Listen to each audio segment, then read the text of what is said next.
Oh no. Should I keep this on or no? Yeah.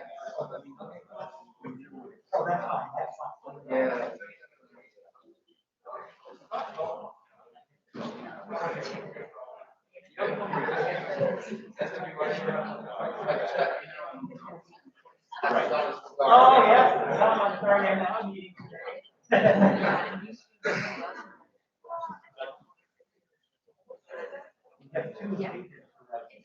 He's great. I've never written him. And he's very smart and all that. He brings some great yeah.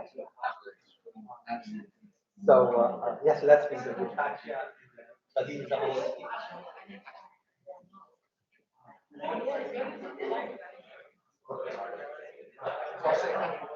Yeah.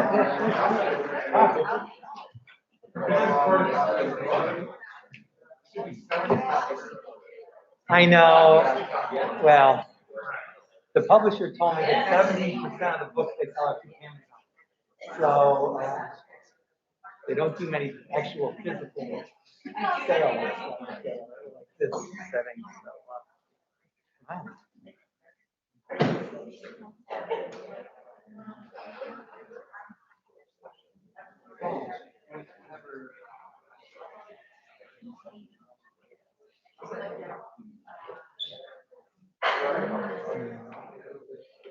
And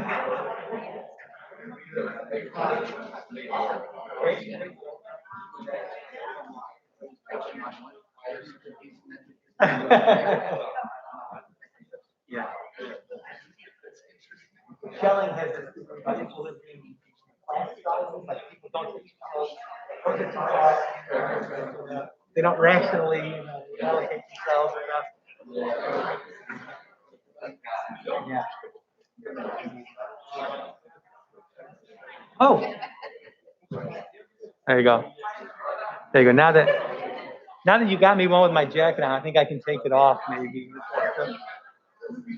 You can make me look like I was official there for a minute. You can make it look like I was official there for a minute, you know.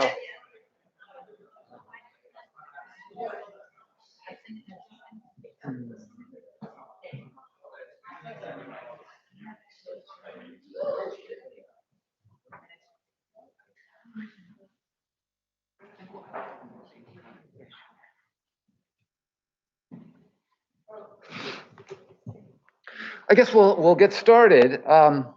Thank you all for coming today. We're not having too many of these events now where we're showing up all in person, and it's wonderful for you all to be here today and for us to welcome Tim. Our guest, Tim Frye, is a Middlebury alum, class of '86, and there are at least a couple other members of that class here today, including our director of athletics, Aaron Quinn, who along with Tim started in the defensive backfield for the Panther football team. Tim majored in Russian here, and I can only imagine he was a standout student. We could actually check in with a couple of his old professors who are also here to confirm that. Soon after graduating, Tim put his language skills to use as a guide in a public diplomacy program that introduced Soviet citizens to life in the United States. For almost 2 years, he traveled the Soviet Union, fielding questions from average citizens and standing in front of an exhibit showing off our fax machines, home computers, and CD players. For many, perhaps most of the thousands of Soviet citizens who came to those exhibits, Tim was the first American they'd ever met. Tim went on to get a PhD in political science from Columbia University, and he turned his dissertation into an award-winning book about the development of institutions supporting Russia's new market economy in the 1990s. He has since written 3 more books on the politics and political economy of post-communism, including a just published one on Putin that he'll be discussing today. His research on Russia appears in top academic journals, and as one of this country's leading experts on Russian politics, Tim appears regularly as a commentator on New York and national media. Middlebury should feel very proud of Tim, a chaired professor in the political science department at Columbia University, the editor of the top social science journal focusing on the former Soviet Union, and the co-director of an institute that operates inside what is arguably Russia's top university. Tim has reached the very top of his profession, and I've really only scratched the surface of his accomplishments. He's done all that, and this is another reason, perhaps even more important reason, why Middlebury should be proud. He's done all that and remained a tremendously decent, truly wonderful human being. I know many people who know Tim, and I've never met one who has a critical word to say about him. He's kind, he's encouraging of his students and colleagues, and he's tremendously generous with his time. I've had the pleasure over the years of getting to know a number of Tim's graduate students, and I've always felt they've hit the jackpot, landing a mentor who models outstanding scholarship as well as simple human decency in his relations with others. So thank you all again for coming today. Let's welcome Tim to talk about his book, published earlier this year with Princeton University Press, Weak Strongman. You can see it here, The Limits of Power in Putin's Russia. He'll speak for about 25 minutes, and then we'll open it up to Q&A. Thank you, Will. That was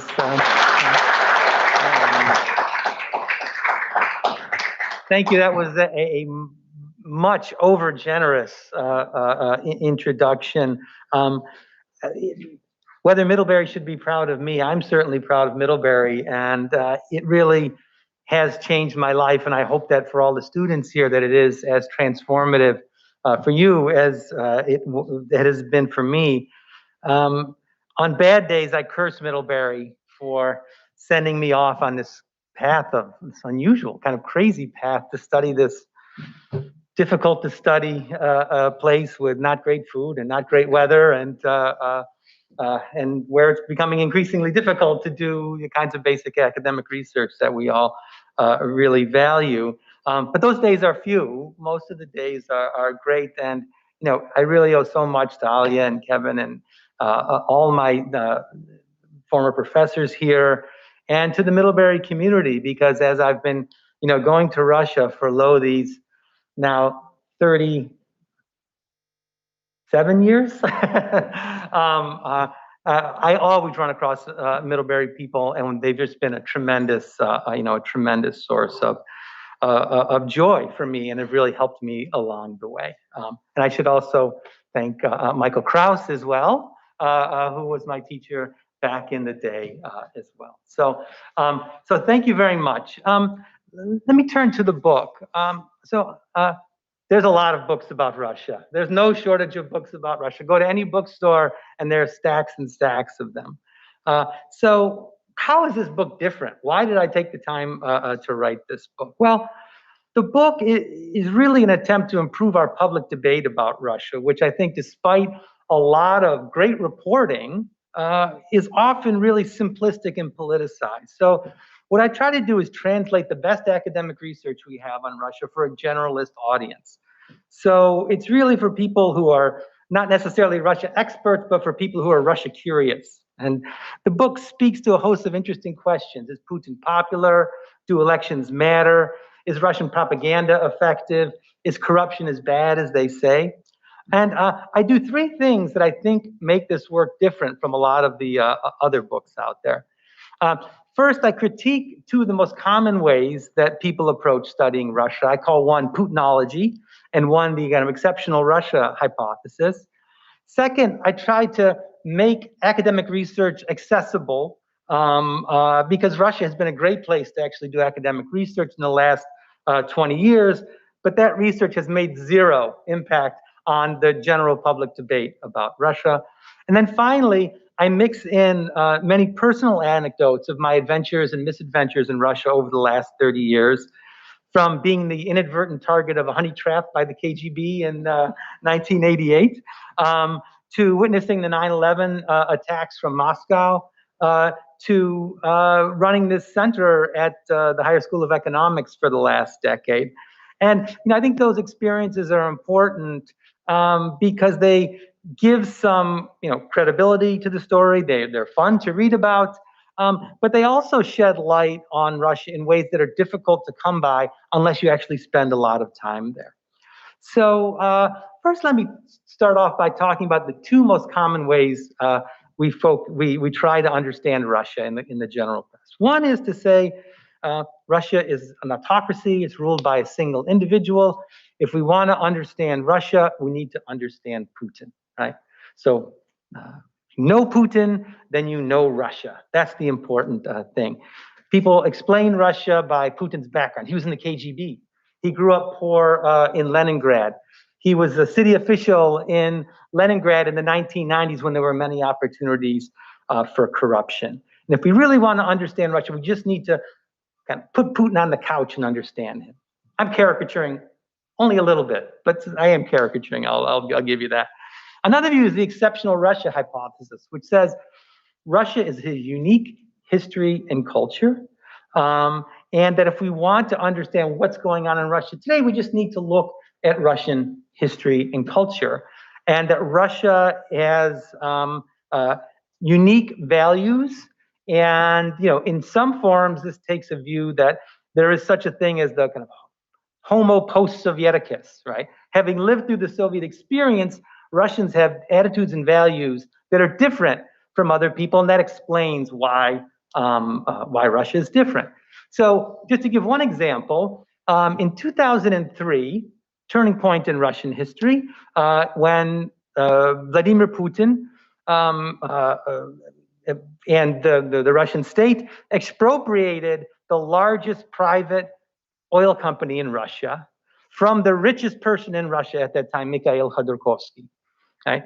So the Putinologist says, look, this is easy to understand. Putin was in the KGB. He and his friends forgot to get rich in the 1990s, and this was their opportunity to enrich themselves. And of course, there's something to that story. And the kind of exceptional Russia view would say, look, Russia has never known private property. There's always been this fusion of state and private property. Russian attitudes towards markets and democracy are different. So it's really not a surprise at all why this happened. Now, that's all well and good. But if you look at other countries around the world, similar expropriations of energy companies took place around the same time in Algeria, Bolivia, Chad, Dubai, Ecuador, Senegal, and Venezuela. So this suggests that it's probably not something unique to Russia, unique to Putin, that was driving this. But if we look more broadly in a more comparative way, we see that in autocracies that are rich in energy and oil, nationalizations are much more likely when prices are really high. And if you remember, prices were really high at this time. So what I argue is that if we really want to understand Russia, rather than treat Putin as a unique leader leading a unique country, I argue that we should focus on Russia's type of government, right? Russia is what we call a personalist autocracy. It's an autocracy led by a single individual, and it behaves differently from other autocracies, such as military autocracies like we see in Myanmar today or in Chile under Pinochet, or one-party autocracies like we saw in the Soviet Union, that we see in China today, or Vietnam, or Mexico for long periods of the 20th century. And these personalist autocracies, they have higher rates of corruption than other types of autocracies. They have more volatile economic policies. They have slower growth. And the transfer of power in these personalist autocracies is much more fraught, much more likely to be violent, and much less likely to take place according to constitutional rules. Because in a military autocracy, the generals who take power can just go back to the barracks when they give up power. In a one-party regime, the leader can go and take a post in the party and live a comfortable life.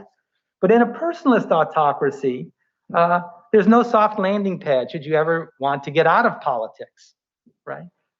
There's no way to institutionalize a transfer of power because the wealth and the power all stems from holding that one particular office. And once that leader gives up that office, they also lose their power. They often lose their wealth. If you look from 1946 until 2012, when personalist autocrats lost power, 70% of the time it happened through a coup, through protests, or through some other extra constitutional means. These figures are much lower for military regimes and one-party regimes. And 80% of the time, the leader ended up in exile, dead, or in jail, right? So the Kremlin is very much aware that giving up power would mean losing a lot, and not just for Putin himself, but for everybody around him, right? So what I argue is that in these personalist autocracies, rulers face two challenges in order to stay in power. They need to keep the populace happy to prevent popular revolts. That's one common way that autocracies fall. At the same time, they need to prevent coups from happening, which is the other way that personalist autocrats fall. And the problem, and what makes this an interesting exercise, is that those two goals are often in conflict with each other, right? If you do things to make the populace happy, you're often having to take benefits away from your inner circle, and vice versa.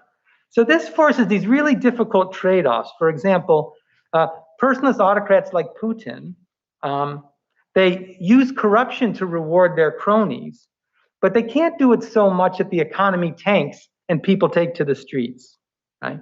They need to repress their political opponents, but not so much that there's a popular backlash that could work against them. They need to keep the security services strong, but not so strong that they could remove the autocrat from power.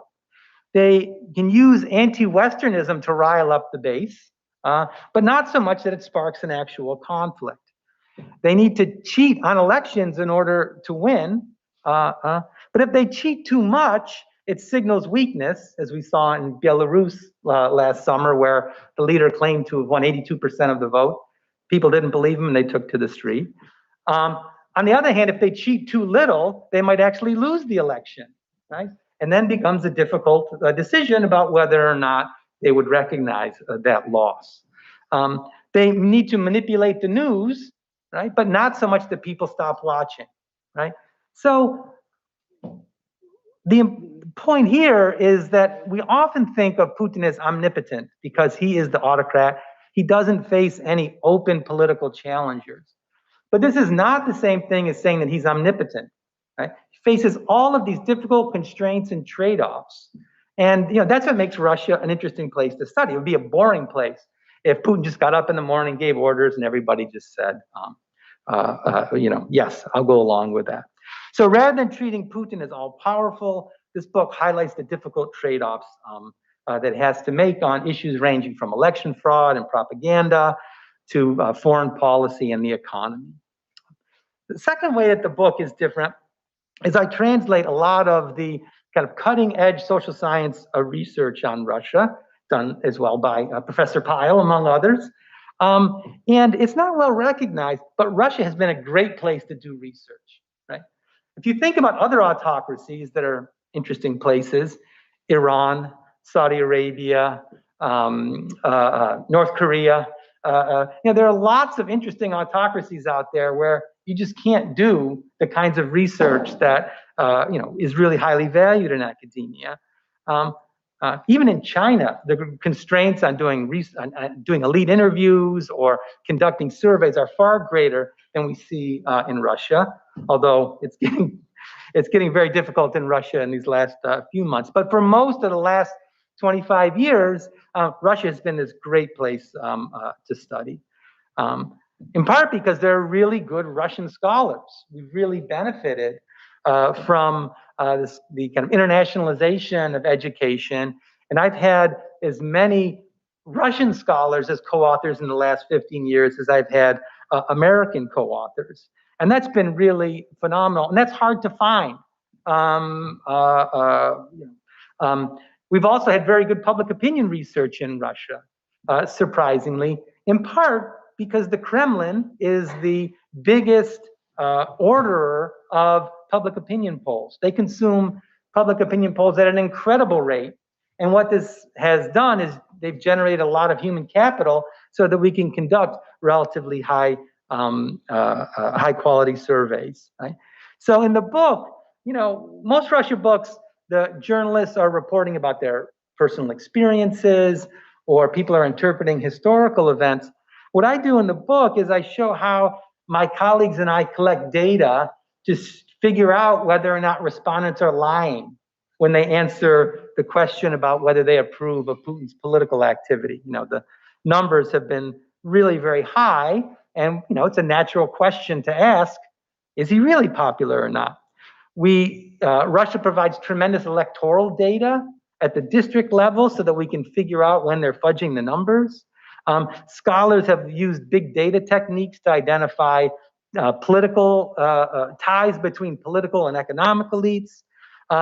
One scholar tracked graffiti in Moscow and showed how opposition-oriented graffiti artists were kind of pushed out from the center of Moscow and replaced by pro-Kremlin graffiti artists in a very intentional design.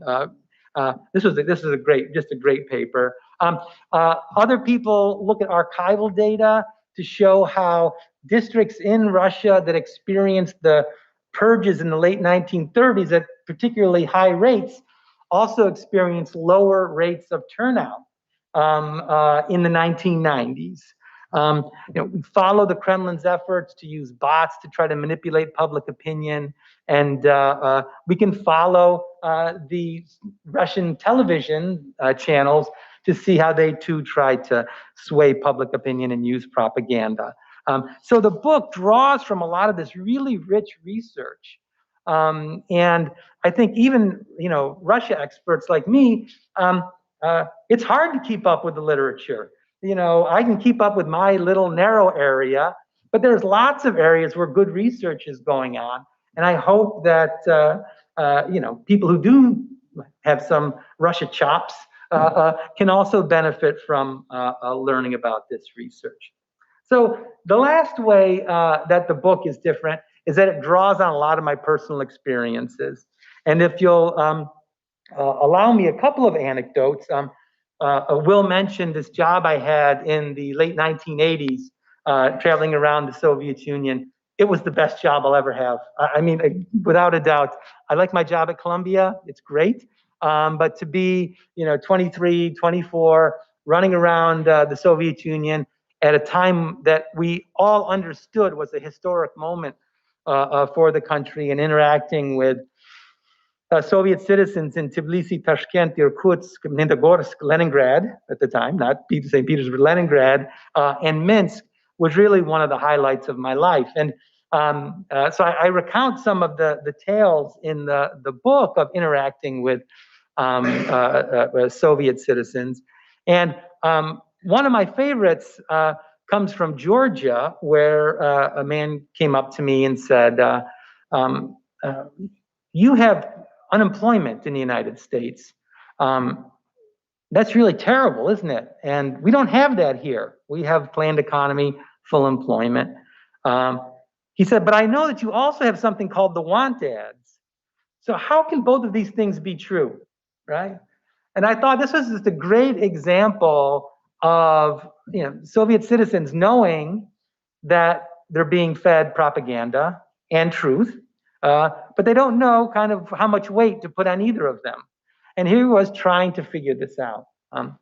Another story that didn't make it into the book comes from Tashkent, where the Crimean Tatars, who had been moved from the Crimea to Central Asia in World War II because they were thought to be disloyal, they were campaigning to get their territory back in the late 1980s. And one of them came up to me at our exhibit and said, "I would like to meet with you." This kind of thing happened a lot. And I said, "Sure, let's get together." And he said, "Let's meet in front of your hotel." And I said, "That's probably not a great idea. We're followed. They're watching us a lot. It would probably be better if we met in some other place." And he said, "No, I want to meet in front of the hotel to show them that I'm not afraid." So I said, "Okay, I have a diplomatic passport. I'll probably be okay." So we met in front of the hotel. We went out for a long walk. We had dinner. We had a perfectly nice visit. And then I left Tashkent and went on to Irkutsk. And then I got a letter from him later, and it said, "Tim, we've become TV stars in Uzbekistan." And I said, "Really?" And he said, "Yes, they filmed our walk. And they said, this is how American spies meet with Crimean Tatar extremists." Вот как американские шпионы встречаются с крымскими татарами экстремистами. You could just hear it, right? And the twist on the story, though, was that he was glad. He said, "Look, this is great. Word about what we're doing is getting out. And our meeting with you is something that we want to advertise." So this was a case where the propaganda really didn't have the desired effect. Another story I have comes from viewing 9/11 from Moscow. So I was in Moscow to attend a conference, and I was meeting with a Russian banker in a bar called Uncle Sam's near Mayakovsky Square. It used to be a well-known place. I'm not sure it's still there. And that's where we saw, they had a TV, and of course the news was interrupted, and they began to show the events. And obviously we were shocked, but the full import of it didn't really hit us because we were watching on this small TV, and I don't know if the towers had fallen by then, but we knew that there had been this big attack, and it was really horrible. So a couple of days later, it was raining, it was gray, and I was walking in front of the US Embassy, and I noticed that there was this mound of flowers and candles and testimonials written, wrapped in cellophane so that they wouldn't run in the rain. And they brought up, just how much empathy Russians felt for Americans having been through this horrible terrorist attack. Russia in the 1990s and in the early 2000s knew many terrorist attacks, and many of the notes mention those events. Other events mention World War II, which for Russia is one of the holy of holies, saying that you were attacked just like the Germans in 1941. This attack was a sneak attack, unprovoked, and together we can get through this. And it really just touched me. I really broke down, and that was the moment when the full import of the 9/11 events hit me. And then a couple of days later, I went to meet with a deputy director, Alexander Kondruyev. I don't know if you remember him from the 1990s. He was somebody who I'd met before, and I was interviewing him for this book project. And the first thing he did was to express his sympathy and empathy and talk about, we are two civilized countries. We need to, destroy, global terrorism. We need to unite together. And, this is really a moment for our two peoples to be as one, and went on and on. And then he ended the conversation by saying, well, you wanted to be the only superpower. And that kind of hit me, ways in which Russia's post-imperial status is still a sore spot. And if we look at, much of Putin's popularity today rests on invoking those same kinds of sentiments. So there's a lot of those kinds of anecdotes in the book, and they were very fun to write. I also learned something very important with this book. I learned the definition of eternity. Eternity is the time between you hit send on the final page proofs and the moment the book actually comes out, right? And particularly when you're writing on a contemporary topic, you're just praying that there's not going to be any events that will completely, invalidate your hypothesis or your approach. And when I finished writing the book, Alexei Navalny was still in Germany. And the one thing I think I got wrong in the book was, since the book has come out and really in the last year, politics in Russia have become much more repressive. And I hinted that in the book, that one of the main messages in the book is that we need to look beyond Putin to look at how he uses different levers, performance, propaganda, personal popularity, foreign policy victories in order to legitimate his rule. And what we've seen over the last a decade is that all of those tools they work much less well than they did in his first 10 years in office. And as a result, he's had to turn to repression as, the kind of last card in the autocrat's hand. But I didn't, and I think I got that part right, but I didn't anticipate the speed with which all of this would take place. And it's been pretty shocking to see how quickly things have turned in the last year. So I hope you'll read the book. I hope you'll recommend the book, and I hope you enjoy it. Thank you very much.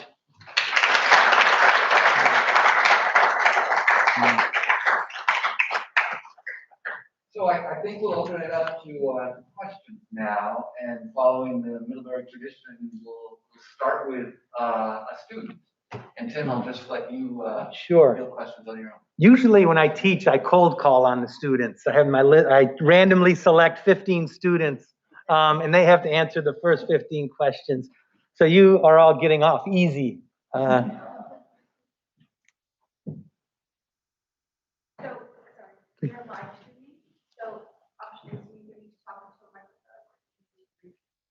Okay.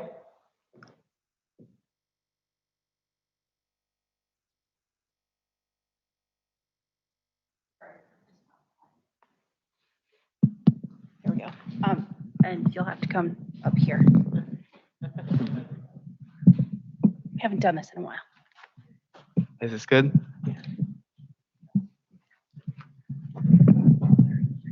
Okay, wonderful. Kind of going off of your last point, how big of an impact do you think the foreign agents rule, the new foreign agent law, will have on kind of academic research in Russia? I know it has a very big impact on journalism, but do you think it'll be something that will change the way academics have to go about studying Russia in the next 5 years or so? Вопросов. The question, the most important question at the moment.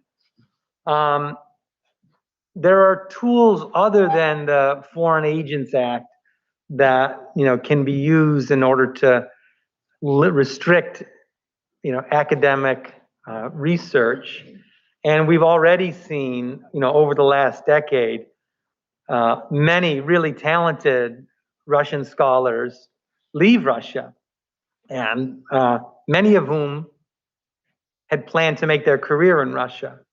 So it really is a big loss. It's hard to look into the future and see the trend deviating a lot from where we are right now. Relations with the U.S. are very bad. The U.S. and Russia can't even agree on how many diplomats to have in their consulates. And for Russians to get visas to come to the United States, they have to leave Russia, go to another country. And recently, the State Department made it a little easier for them to go to Poland or Lithuania or other countries to get visas. But that's hardly an ideal situation. And I think what we're seeing now is people choosing topics to research that are, there is some self-censorship going on, I think. Now, that said, writing about contemporary Russia is part of the field, but there's a really robust research agenda on how historical factors influence contemporary Russia. There's really interesting research on earlier periods in Russia. There is mounds of public opinion data over the last 30 years that we're still trying to get our hands around. I mean, my colleagues who study Latin America, almost all the countries in Latin America are democracies of one form or another. But that in Russia, we have monthly presidential approval ratings going back to the 1990s from multiple sources is really a treasure. And in some ways, studying Russia, it's a more data-rich place than lots of other countries. So even as it's become more difficult, I think, to write on contemporary politics, there's still lots and lots of work to be done. So not everyone needs to study China, right? That's another way to put it. Perfectly nice place, I'm sure, but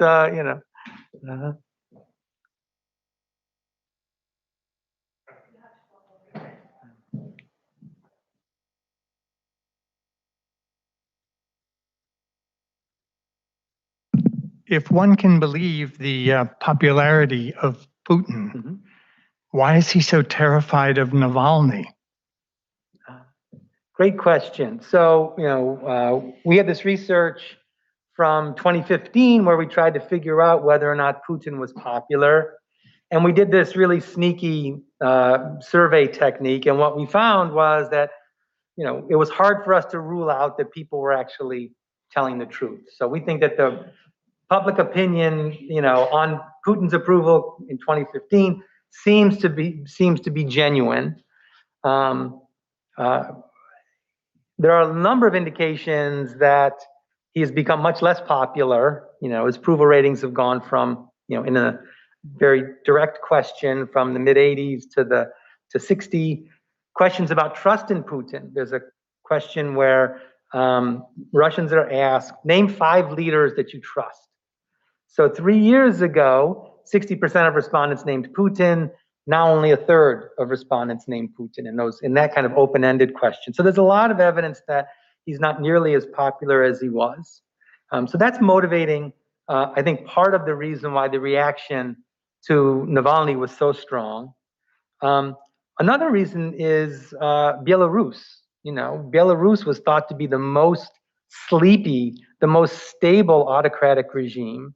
And then in the summer of 2020, all of a sudden you have 100,000 people on the streets and demonstrations throughout the whole country. And that was a reminder to the Kremlin that even though things on the surface can seem all good, it's really hard to know what people are really thinking about the regime.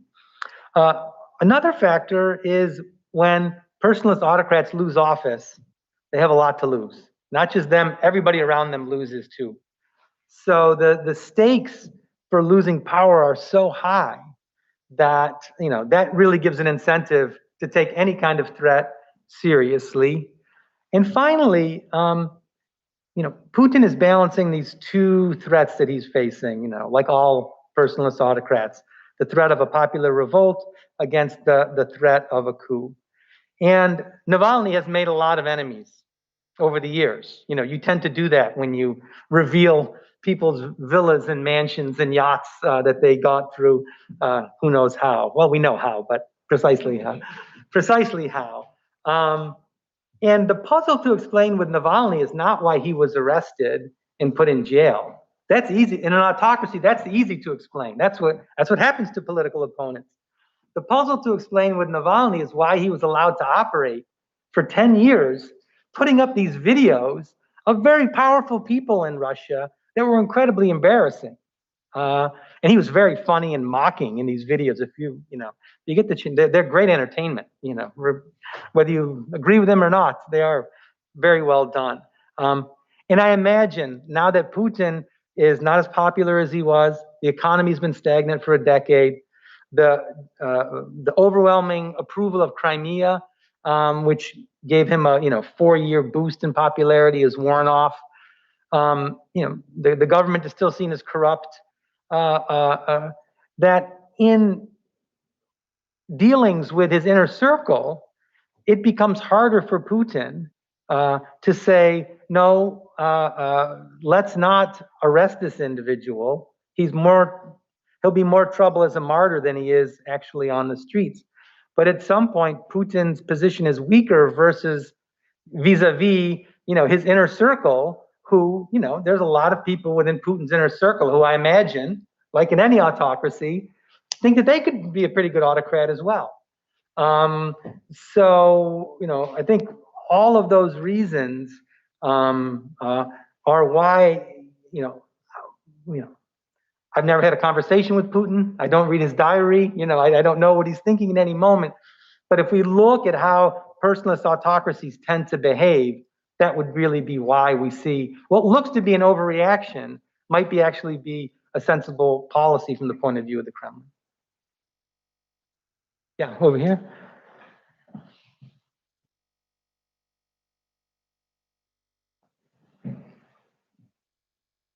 So just like zooming out a little bit, I'm interested in your approach in this book, and specifically like weaving together those personal anecdotes with the more like typical political science writing. And I'd be interested in just hearing what sort of dimension you think that adds and what sort of insight you think that adds to your research and to that other body of research. Great. Well, this book is really directed at a general audience, and you need to keep people turning pages, right? That's very important. Political science is not generally known as the kind of literature that keeps people turning pages, right? So there is definitely a stylistic element here of, trying to appeal to a non-specialist audience. And one way that people do that is they talk about their friends. This is my friend Andrei from Omsk, and this is his experience, and a lot of people do that. I'm not a huge fan of that approach. So one idea is just we want to keep people entertained in turning pages because it's not really required reading. We read most political science not because we want to, but because we feel we have to, right? It's our professional obligation to read it. I think the other point, though, is it gives some credibility to remind people that I've been going there for a very long period of time, that I have had these experiences, and that I've continued them up until the current period. A lot of people writing books on Russia don't spend a lot of time in the country. Some of them speak Russian better than others. I think there is some credibility, I think, that goes along with, these kinds of stories. And also, I think they shed some light on issues that you wouldn't normally think of. For example, one of the things I found being a co-director at the Higher School of Economics is that to be an honest person in a corrupt system is the worst of all worlds, right? Because if you're dishonest in a corrupt system, you know how to get around the rules, and it's the rules aren't really a problem. If you're an honest person in an uncorrupt system, you know what to do. You follow the rules, right? But being an honest person, or at least trying to follow the rules, I won't give myself too much credit, but at least trying to follow the rules in a corrupt system where there are many, many rules put into place to prevent corruption from happening. And for the dishonest people, the corrupt people, they can get around those rules. But for people like us at our center, we face far more rules about anti-corruption than you would face if you were in a less corrupt setting. For example, whenever we do a survey that costs above a certain level, we have to bid it out in an open process because we're a state-run organization, and all state purchases, above a certain amount need to go through an open tender, and there's just a lot of bureaucracy that goes along with that. So I think the stories are entertaining. They give some credibility, and they're also, hopefully they shed some light in ways that that citing another article wouldn't. And actually, my editor made the great point was, everything you put into a book takes away from what's already there, right? Now that's a really deep insight. The social scientist in me would just say, oh, add more evidence, just keep pounding home this point. And she said, no, at some point, people are going to stop reading, right? So you need to put your best evidence and then, have your best stories in there, and don't weigh it down. And that was really good advice. Yeah. You mentioned some really, really fascinating research that's currently going on in Russia. Do you have any suggestions for how we as undergrads, as Middlebury students, can get involved in that in any way? Sure. Well, one thing, I had this center at the Higher School of Economics in Moscow, the International Center for the Study of Institutions and Development. I know it's not a great name, but we have a website, and we have a lot of data that are available to the public. So I really encourage people to go to that website. And we have online conferences that we're running. We're running one next Thursday where 8 of us are giving papers. I'm giving a paper about how trust in Russia influences people's attitudes towards restrictions on activity due to COVID. So there's a lot of really interesting work being done. It would really be a pity if there are real limits on that going forward. But that is one good place. Another place is the Harriman Institute at Columbia. Often has really interesting speakers. Next week, Mary Sarati is giving a book presentation on her research on what was promised to the Russians in 1989, 90, 91 about NATO expansion. These are all online. So those are 2 resources that I think would be, really quite valuable. And in Russia, there's a lot. Levada Center has a lot of data. FSIOM has a lot of public opinion data, and some of it is publicly available. So it's a much more data-rich environment, I think, than people realize. Now I'm really worried. Well, it's great to have you back. Welcome back to your native land. And I'm happy to say that I just got done reading your book. I didn't want to be greeting you without having read it, and I'm delighted with it. It's a book unlike any other, really, in a sense, in political science, in that A, it's actually readable. B, it's full of anecdotes, but it's also, C, it's serious political science in that it draws on the comparative study of autocratic leaders. Which is really kind of an old tradition, but it's also got a modern component. So I'm going to assign it to my students as required reading this spring.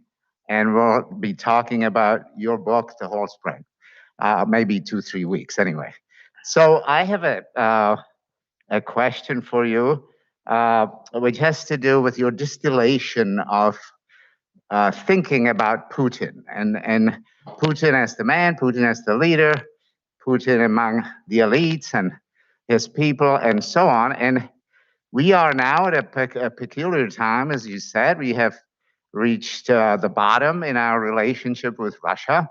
So imagine for a moment, and maybe it's already happened, that you're invited to the White House and you're asked, having asked you some of these questions about why the Kremlin does what it does, and Putin the man, what would be your advice to President Biden in how to find some kind of a rapprochement? Because with Moscow, what to be wary of, and what are the priorities in dealing with Putin when you come from Washington? Because you have so many burning issues that Russia can also address, needs to address. So together we should be able to find some common ground, and yet we're scraping the bottom of the barrel. So how do you solve the riddle called Putin? This has not happened yet. Being invited to the Biden White House All right. by any stretch. So I would make a couple of points. One is the most important thing the U.S. can do to improve its relations with Russia is to get its own act together. One of the things that Putin is very adept at is pointing out legitimate flaws in American politics. So an event like the January 6th, insurrection, that just plays on Russian TV all the time. And, without the ability for the U.S. to act as a model, not as an ideal type, but as a functioning, growing, innovative country that is a force for good in the world. And Russians can see that. I mean, this isn't the first time that they've been fed propaganda. They're experts at reading through the lines. And their attitudes towards the U.S. are complex. They're not kind of a knee-jerk anti-Westernism. There is also a sense in which in America is a sense of fascination for Russians. So the first thing I think is the U.S. really needs to get its own house in order before it can, champion values of liberalism and human rights abroad. Second thing is I would point to areas where there is some overlap in interests that are maybe less sexy than other issues. Things like military to military discussions, which had broken down, and that's even at the most basic level, just exchange of information about troop movements and things like that had completely broken down. Questions on the environment. For the first time, the Kremlin has recognized that global warming is really a double-edged sword for Russia. Right? On the one hand, the melting ice allows these ships to go through this northern route that cuts off weeks in transporting natural resources from the north of Russia before they would have to be sent by railroad down and out through the south. But they're also recognizing that the permafrost in Russia is melting. And the permafrost is great because you can drive these heavy trucks across it. But when it starts to melt, you can't do that. And the cost of building roads in this environment would be really, really costly. And the Kremlin has really started to come around a bit on environmental issues. And of course, that's been a priority for the Biden administration. Another area, ironically, is cybersecurity. This is, I have a chapter in the book about Russia's cyber activities abroad, and the bottom line is that they're very prevalent. They probably didn't influence the 2016 election very much, but they are, these attempts for ransomware and to attack, state institutions is really a big problem. But Russia also suffers from similar kinds of attacks. The U.S. is pretty good at this game too. So there are areas where that are kind of not kind of front and center in the U.S.-Russian relationship, where would have to focus some efforts. And I would also encourage President Biden to look beyond Putin. The Russian state is a big place, right? It stretches across 11 time zones. And one of the main messages of the book is that we need to look beyond Putin to understand how different interest groups within Russian society, how Russian society itself influences politics and policy. And Putin will not be around forever, right? And that there are other groups within Russia who might have, more interest, particularly in the scientific community, who are working on issues like the environment or on cyber, that where you might get a more receptive audience. But it's pretty grim right now. It's when you said it was the bottom, I'm hoping that's the case. But what's the saying in Russia? A pessimist says things can't get any worse, and the optimist says, "Oh yes, they can." Right?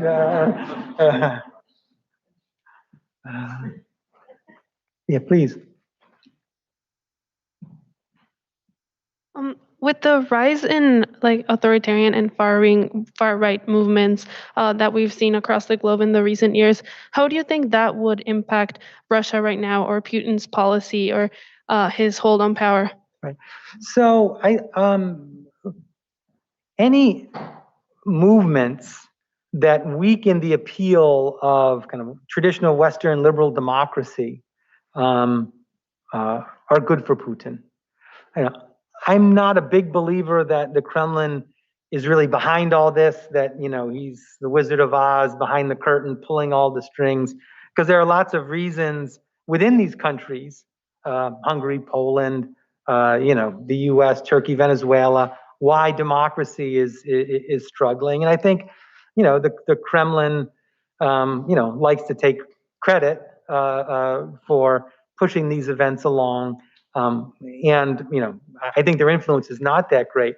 But what Putin is very good at doing is exploiting those failings, particularly with his domestic audience, to say, look, you want to be a democracy? Well, this is what democracy is like. I cite one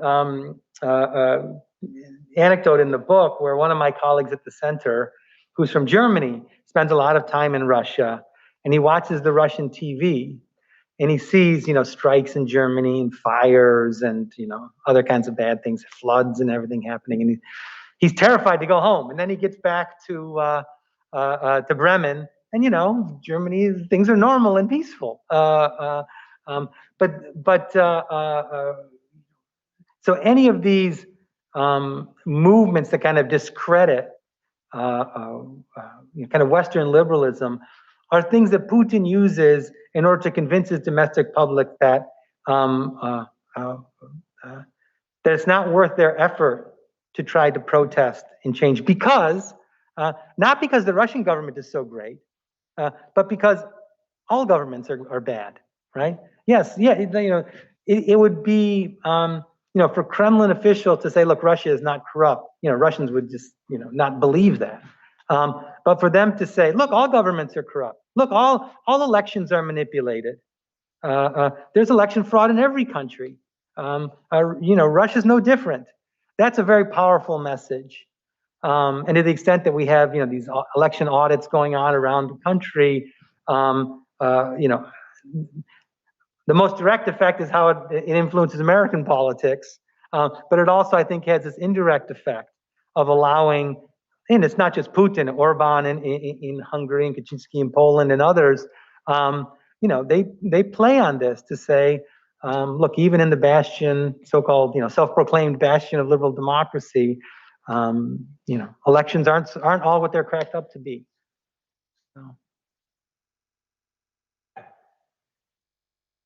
So I think we're coming to the end of the hour, Tim, and I really want to say thank you. It's been 2 years since I've been to a public talk at Robert Jones' house. Yeah.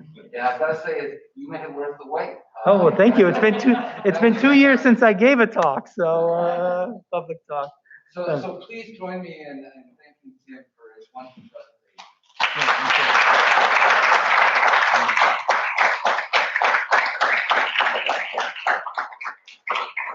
For the students in the audience, the Russian House is hosting a tea, and I understand it will be in English. Do I have that right? I guess, yeah. Because it's going to be easier for everyone to understand. so that students from even the first year Russian classes will be able to participate. So it will be in English. So if you're interested in spending more time with Tim, asking about his travels to Russia, his opinions on Putin, please show up at the Russia House. I'm extending this invitation, hoping that the Russia House has the capacity to. Is that okay? Yeah, that's